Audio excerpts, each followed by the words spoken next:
Hello. Hi, Bata. So I'll just tell you about myself a little bit real quick. So my name is Bada, and I'm the person who's interviewing today, obviously.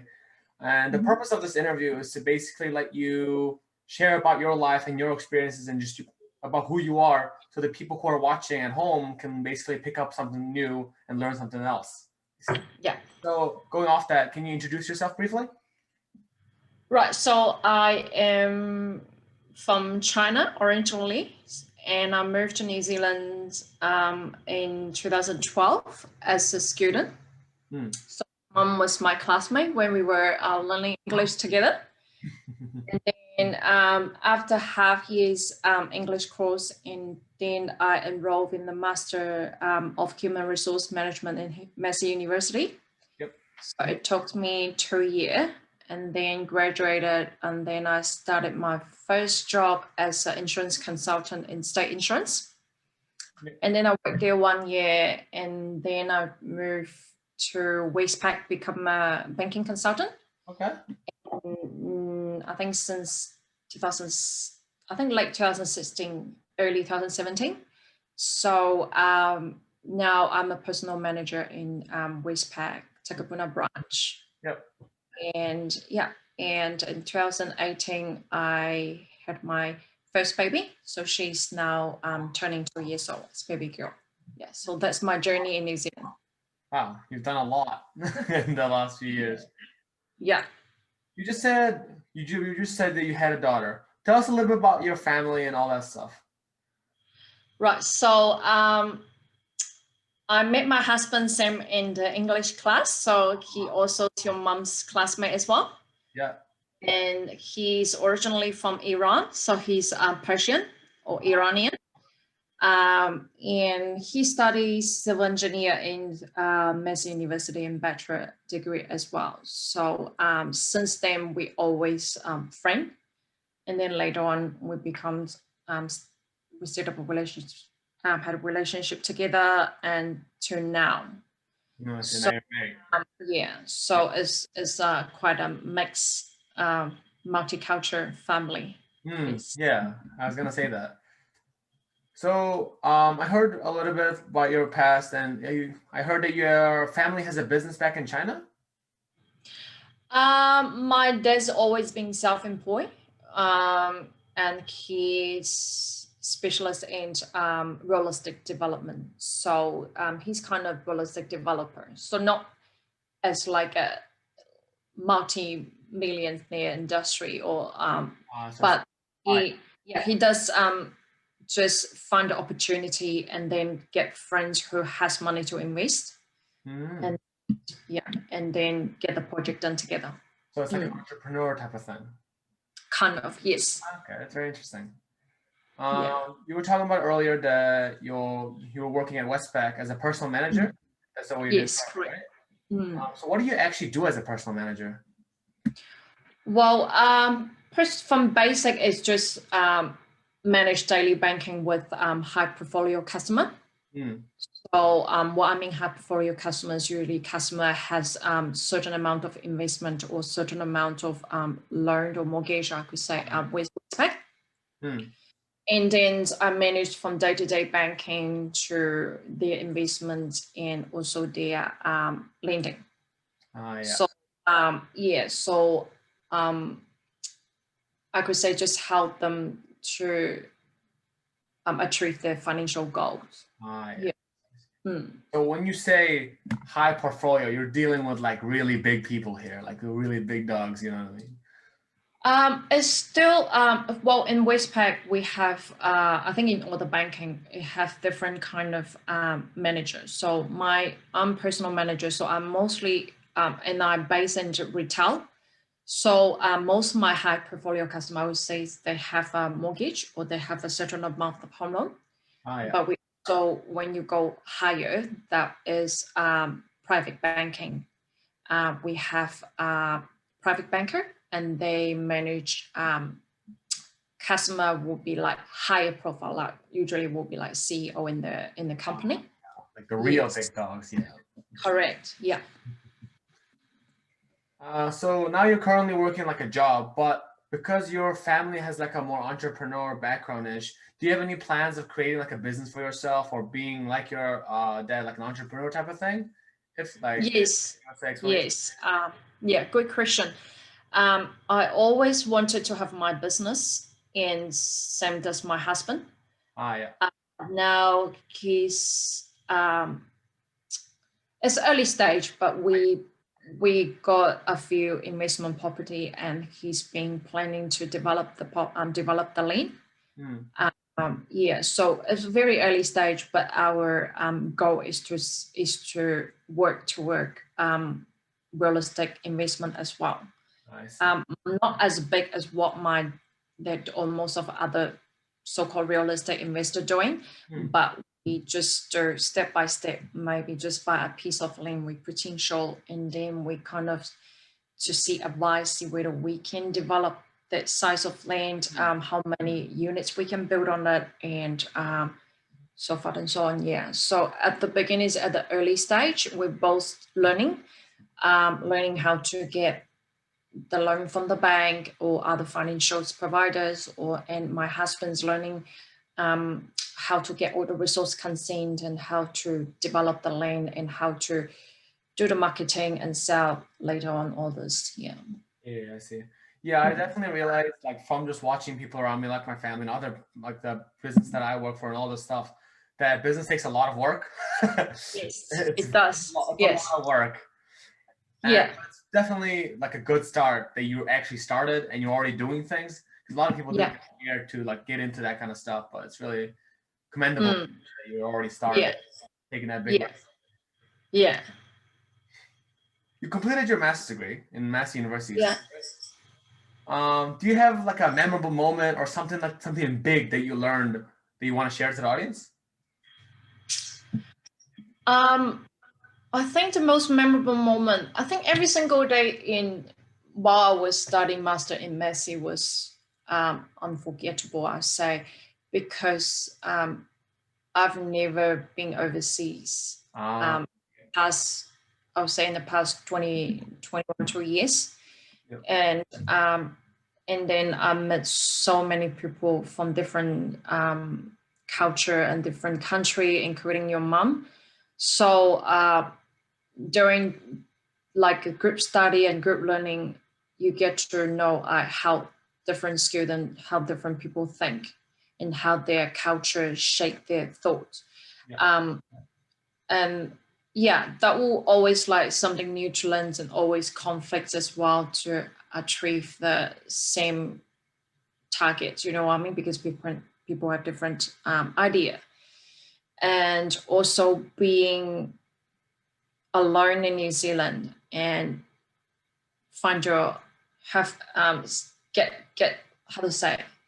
First I live with a homestay and have to get used to living with another family, and then set up lots of rules, like say limit your shower for like under 4 minutes each time.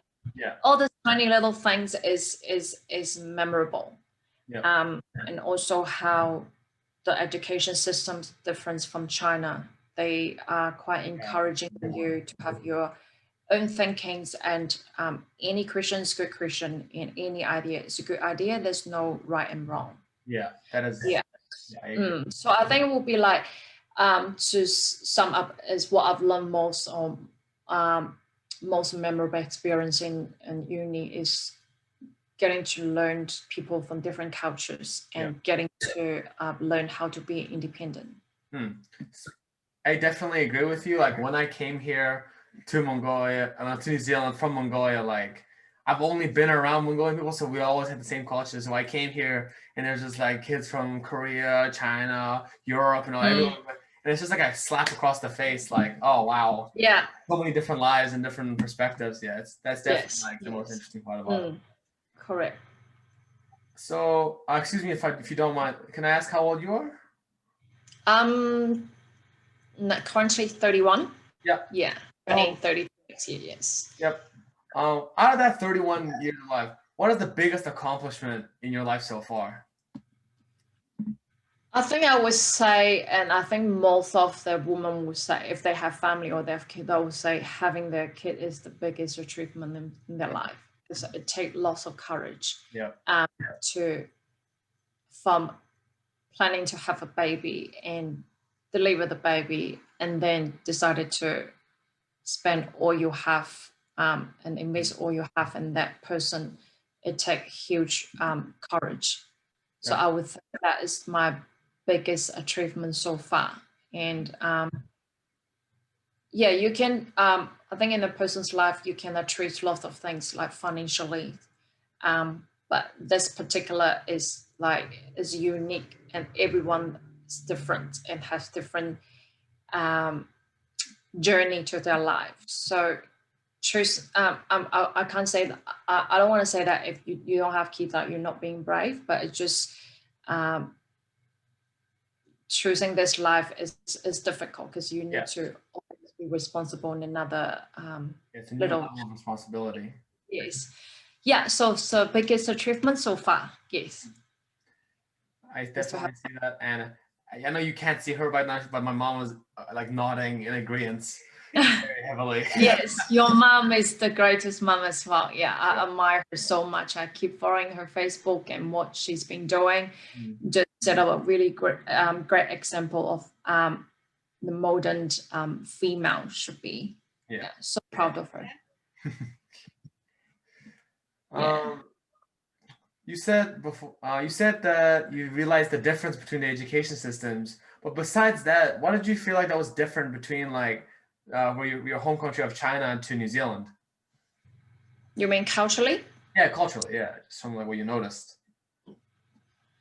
I think the biggest difference should be how they value female. I would say like female's right or female has more power in New Zealand. Yep. I would say in China is gradually changing, especially in big city like Shanghai or Beijing.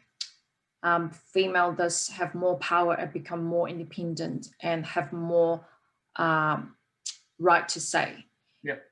But New Zealand in that piece is more advanced and developed. Definitely. You can see our president is female. Yeah, prime minister. Yeah. Yes, regardless is Labour Party or National Party, this big party, the leader or females. Yeah. While in China, I don't think I can see that happens within any soon. I think that's the biggest difference. Apart from that, I would say, well, Western and Asian cultures different as well, but obviously China's more, especially as I mentioned in big city like Shanghai and Beijing, or those coastal cities, culture-wise more gradually more and more affected by Western, and people more open-minded and more open to accept new things. Apart from that, I don't want to keep saying bad thing about China. Good thing about China is technology-wise, I feel like it's more advanced than New Zealand. Yeah, I see. Yeah. We have every single day lots of new tech companies started, and they're doing really well. And lots of young people have lots of great idea in technology and robots and AI, all sorts of things. I can say China is leading in the world. Not that as like America, but we are catching up. And in the past, we're more like doing copycat, but now it's like gradually have our own innovation. So in China, was like we have a social app called WeCheck, and with that, it's linked all your bank card and linked everything. So you pay your utility bills or you pay anything that just through one app. While in New Zealand, it's like it's just gradually having the payway and having the credit card wallet things that built in the Apple. Trying to get rid of that, But it happens in China as long time ago, and it's just one app applied to all. So in New Zealand, still not all the retails they accept all same type of app for the payments. Yeah, so I think that's a bit different as well. Yeah. Wow. Yeah. It's actually really interesting because when I ask this question to other people, like they always just go on one side because you live in New Zealand. They always talk about New Zealand, but it's really interesting to hear that you're talking about the other country as well. Yeah. So we're getting to the end of the interview. One of the last questions is, I'm about to graduate high school myself. Right? This is my last year. I'm thinking about my life choices and all of that. Sorry. And like, I wanted to hear about what you were thinking when you were my age. You know, when you were graduating high school. Like, what kind of mind process were you going through? To be honest, you are much smarter and much better than me. I was in your age because I was so silly and dizzy and didn't know what I wanted to do. Um, I feel like what my mission is just to graduate and then get a school that my parents recognized or the society recognized and get a degree that the society recognized, and then I can get a stable job and then have my family. That is what my parents always the thinking always being implanted in my mind by my parents, and kind of when I see my peers, this is how their life passes it. Hmm. So I really didn't know what I wanted to do. I kind of just muck around. So I think like most of the people, it just kind of, I wish I could know a bit more, and I wish I could be more aware of what I want to do in my life around and what's advantage already had, and understand the situation and make good use of the advantage I had at that time. Hmm. So if I did so, then today I will be like, normally will be like way ahead of others. Hmm. Definitely. It's never be too late. Yeah. It's never too late to turn around and think what you want to do in your life. Hmm. Yeah. Yeah. Well, yeah. I mean, like, I definitely agree with you. And one thing I like really realized is, if you look at really like successful people and all this stuff, like people start with advantages. Some people start late. Some people start early. But at the end, it's like the one who keeps going that really gets at the top. And Correct. Yeah. And the yeah, one who willing to take fear, who take risk. yeah, So exactly. yeah, the advice that I would give you, because since you're graduating, is to um, be well prepared what you want to do and take risk, and never afraid of taking risk because you are young. Hmm. So worst scenario, you always have your parent to fall back on because True. you're doing so great. Definitely agree. It is your advantage. Yeah. I think your family is financially can give you a good support as well. Hmm. You're already starting way ahead of most of the people. So never lose this opportunity Yeah. and just keep going. Not only just keep going, but go to the more adventurous or more risky way, Yeah. which in the future you will even, it's not going to lead you to succeed, but it definitely will be a good learning opportunity for you. Hmm. Yeah. Mm. Yeah. For the last question of this interview, what would be your advice to young people who wants to study and overseas or across like in other countries like New Zealand? So what would be like your last advice you want to give to them? Last advice I would give us, always prepare the worst, always prepares the unexpected things that may happen. So never treat that place as like a dream place that once you land on there, everything is gonna be perfect. Yeah. It's gonna be more difficult. As I always tell my friends, those who's in China, they always want to get out of China and go to Western country or the country with, and the media with I don't know, like better living environment or better pay. But I always tell them, if you cannot be succeed in your country, it will be way harder to become successful in other country, because in your own country you have all the connection and all the resources. Yeah. So if you decided to move to other country and start your life there, prepare the worst, because it's gonna be worse than you're having in your country. Yeah. Especially for the students who have the